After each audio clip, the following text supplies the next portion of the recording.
But no, so we were talking about Coach Rhule being on McAfee yesterday as part of kind of the combine deal, and I thought it was kind of an interesting interview. Like it's funny because a lot of the national stuff is stuff we've heard already with Rhule. He's sort of hitting like his greatest hits that he hits with us a lot. But I don't know, the vibe felt a little different. I don't know if I don't know if you picked up on that. So I think I can share this. So I told him there were some other things said before that, but at the end of the day, it was where is it? God, he got buried already.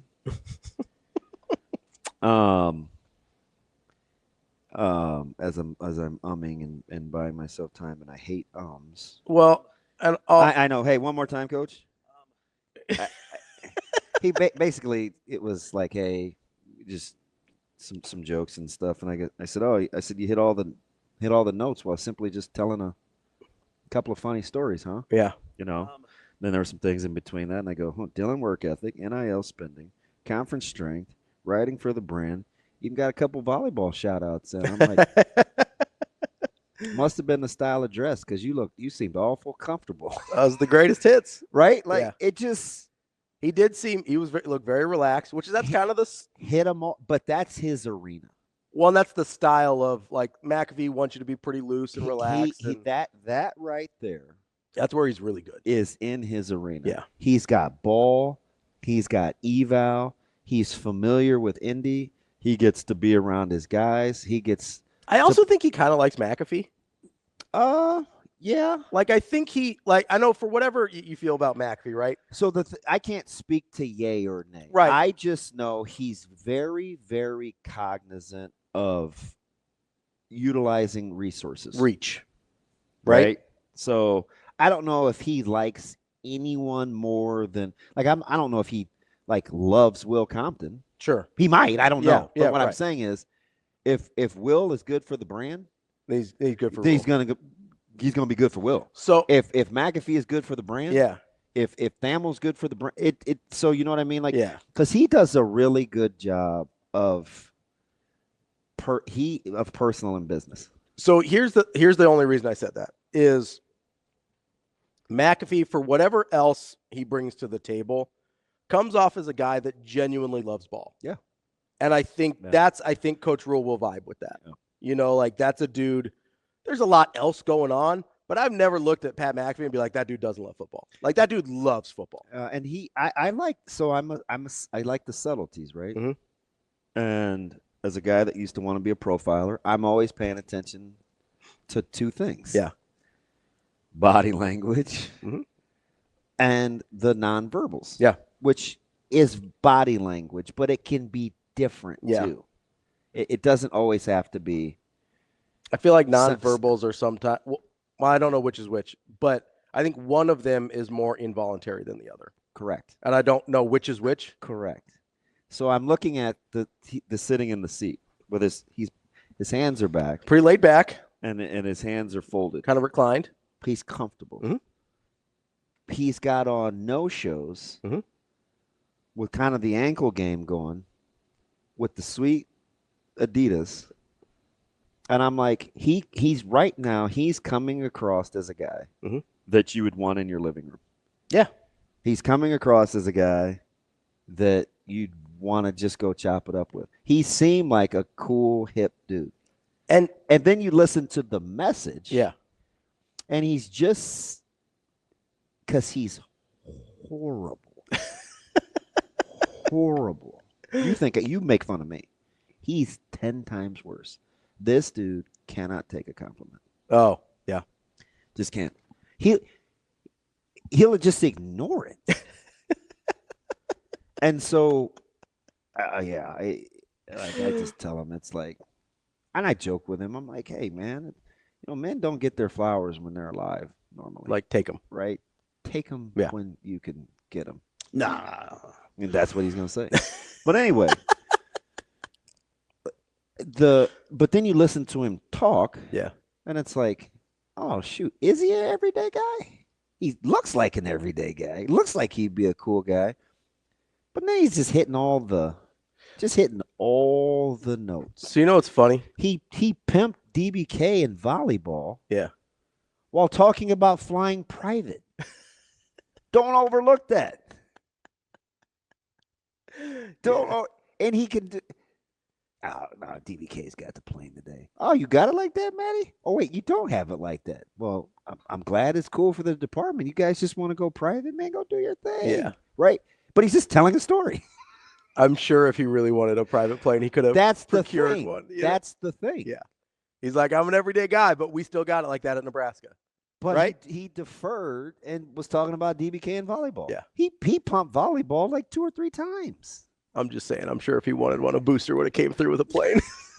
Oh, they got one. That's what I mean. Yeah, I'm sure. He got another one. Sure. And then he's talking about it's 2 hours this way or it's 2 hours that way. And McAfee's like, 2 hours? Well, it depends, man. The Concourse. Really? So you know what's funny? In the same vein, those are the kinds of things that I think are that are endearing. That I think that's why people gravitate. They're endearing, but I also think they're intentional because, come on, man. Like especially like the plane. It's funny you bring up the plane thing, right? Because that did kind of like ping for me. Because I think a lot of people, especially kids, if you've never been in Nebraska, right? What's the reason they always want to get somebody on campus, right? To show them that it's not what you think Nebraska is. Yeah. Like if you have a preconceived notion about what the state of Nebraska is, you're coming from California or Pennsylvania or Florida, your preconceived notion about what Nebraska is probably is not correct, right? And so I think sometimes he has to let them know it's like, no, we've got it like everybody else. We've got the private planes, we've got the facilities, we got all the bells and whistles, right? I think sometimes he has to just sneak it in there, but his ability to remain endearing and not seem like a Dean Blandino while he's doing it, because it's really easy when you're talking about private planes to be like, oh yeah, we got the PJ today and we're doing like you can come off like a huge. Did he seem like the same person? Did he seem like the? And I'd love to hear from our listeners 888-638-4876. If you saw him on the triple option with Urban, did he seem like the same person? I think there's a little code switching there, a little bit. I think that's him. What do you mean? I think he's the same person. He just knows the audience. Well, that's what I mean. Like so, but he's not being somebody he's not. Right. It's not being disingenuous, but like you're emphasizing different parts of who you are. It's just that's the kind of range that I'm talking about within the same information delivery. Like I'm a different person, not a different person, but I act differently with my wife than I do with my friends. Neither one of them is disingenuous. It's just a little bit different, right? Like there's different audiences and there's different parts of my personality that come out more with different audiences, right? I think it's basically the same thing. I don't know what I did in Fairfield. Yeah. I don't. But like 2 of the people, and one of the ladies was a huge fan, and her husband went to Hastings, and he was super cool too. And she's like, at the very end, and I probably said the least. Probably said the least. And she goes, oh my gosh. She's like, Damon, I told my husband, you're the exact same as on the show. And in my head, I'm like, oh, shoot. Is that good? Because I've talked about poopy hand before. Hey, smell my finger. No, don't put that on me. Mm-mm. See, I see what you. And you're like, hey, smell my finger. Yeah, clearly that's not my voice. That's not my voice. Don't. Where's Dirk when I need him? Don't put that crap on me. Literally. Don't put that crap on me. Yeah, I didn't say that. But I just think like there's something to the authentic. There's like the consistency. Well, and that's I think what people like about Rhule, right? The person that you see on McAfee, the person that you see with Josh Pate, the person that you see with Urban, whoever, when he comes into your living room, you feel like that's the same guy. When's the last time you remember somebody at the leadership position at the university not wanting to play it safe financially? Man. I have one, but it's kind of a trick question. So, I mean, if you're talking ADs, probably none of them. So, interesting. I mean, maybe Moose. I was more talking coaches. Okay. But if I was going to talk about an AD, I would have used Bill Byrne. Okay, so that's so that's a while ago. I would not necessarily have used Moose because there's a difference between Not afraid to spend money in frivolous. frivolous is the word I was going to use, which is, and I'm not implying Moose was frivolous. I'm saying you got to know, you have to be forward think. If you're going to, you don't want to pay current bills with future money. Yeah. Right. That's fair. Yeah. Yeah. Okay. I also think like he was a little premature on some things. So I would say burn. But now you're seeing with Coach Rhule, and it's one of the reasons why we're kind of figuring out how to digest the information. Mm-hmm. He's like, hey, listen, you've told us all along we should be playing with the big boys. You've inferred all along these past 15 years we should be doing this. Mm-hmm. I've read articles where you said, hey, we should just hire the best coaches available. Mm-hmm. Hey, I've heard that we need we need a better stadium experience. Mm-hmm. Remember when Wi-Fi was a thing Mm-hmm. and all these ancillary things? This is what it costs. This is playing the game. Yeah. Let's literally put our money where our mouths are. If you want us to play the big boy game, then we got to spend the big boy dollars. We got to do big boy things. And I think that has been a point of frustration with Nebraska fans for a long time. But now we're getting it, and are we willing? We don't really know what to do with it. Yeah, well, I think it's a new world for us, right? And it's recent. So who would you were going to go coaches? Who were you talking about for coaches? I was going to go 8. I was going to use Bill Byrne. I was going to say, well, it's kind of a trick question because I asked the question as I was talking about coaches, but I can think of one person that actually, and it was Bill Byrne. That's fair. I don't know about coaches. I don't think any really have. Well, I'll go back to College World Series baseball days. Okay. And the early 2000s. Baseball had a guy that I think was very forward thinking. Van Horn? About the fiscal. Fair. I was thinking more.